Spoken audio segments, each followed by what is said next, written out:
بسم اللہ الرحمن الرحیم۔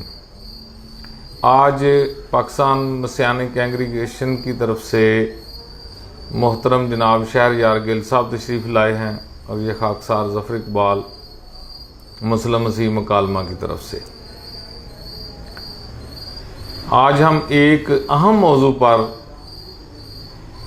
اپنا مشترکہ موقف دینے کے لیے حاضر ہوئے ہیں،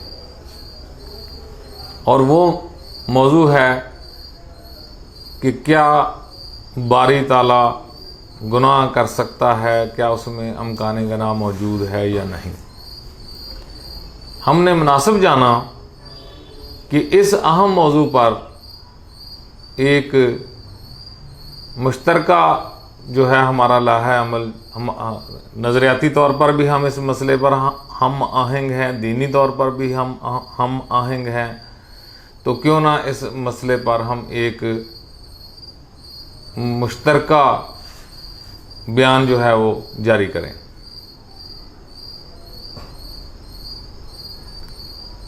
تو سب سے پہلے میں محترم معزز مہمان شہریار گل صاحب سے درخواست کروں گا کہ وہ اپنا موقف بیان فرمائیں۔ جی بہت شکریہ محترم ظفر اقبال صاحب۔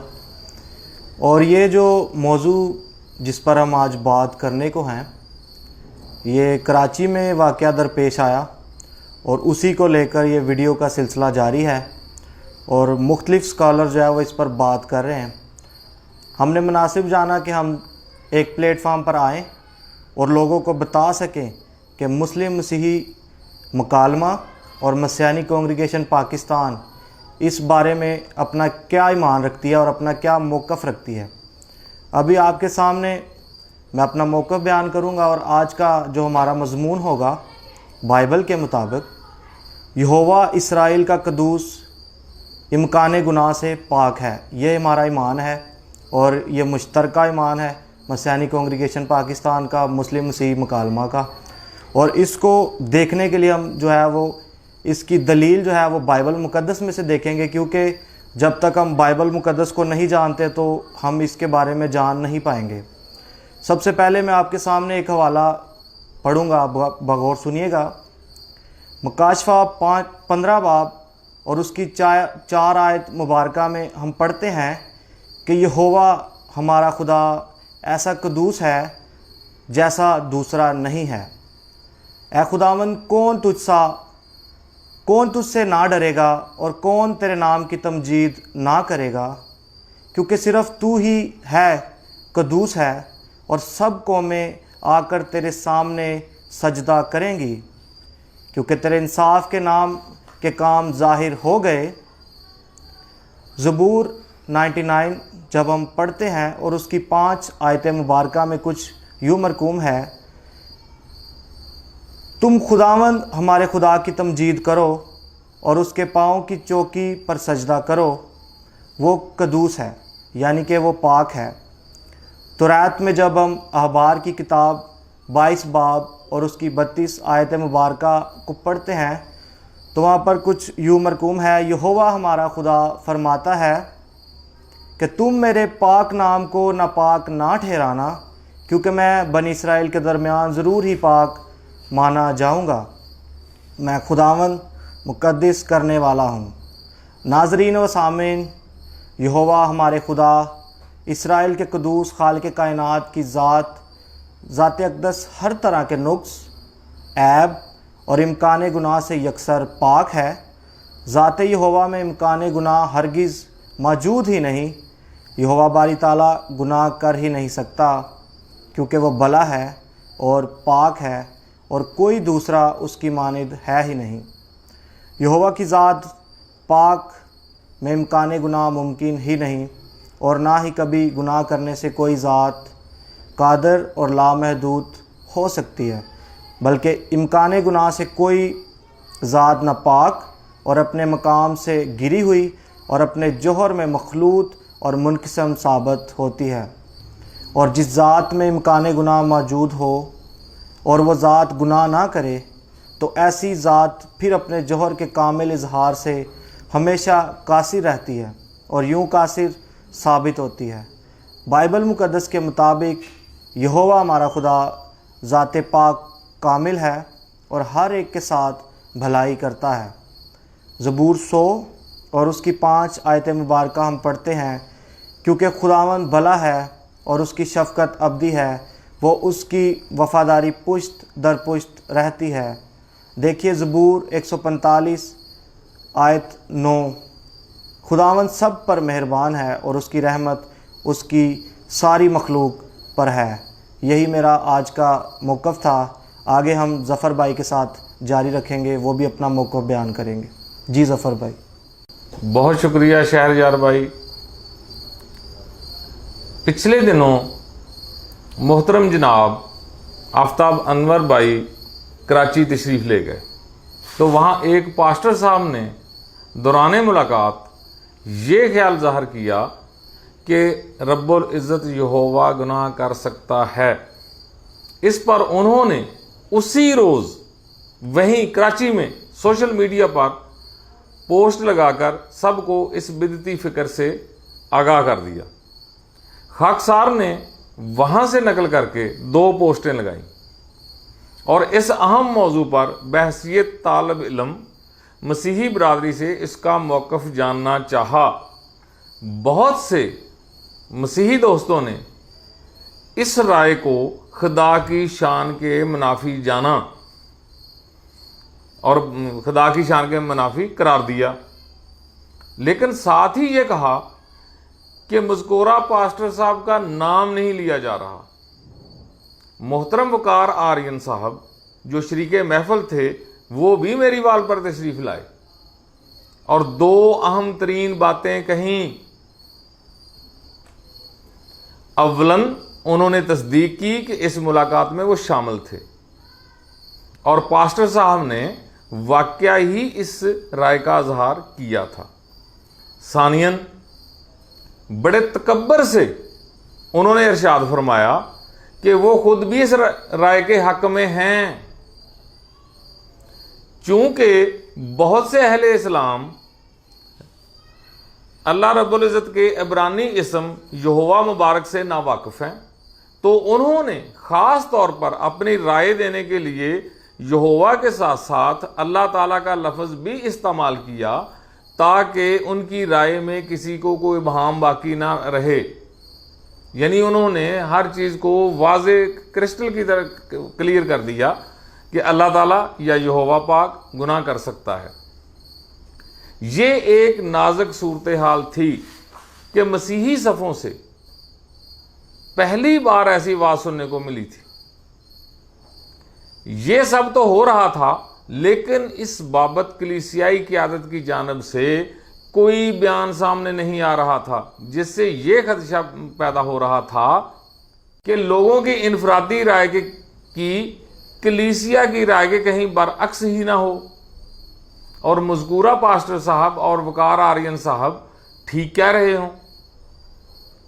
اس پر خاکسار نے ایک ویڈیو بیان کے ذریعے کلیسیائی قیادت سے ایک بار پھر اس کا موقف جاننے کی استدعا کی۔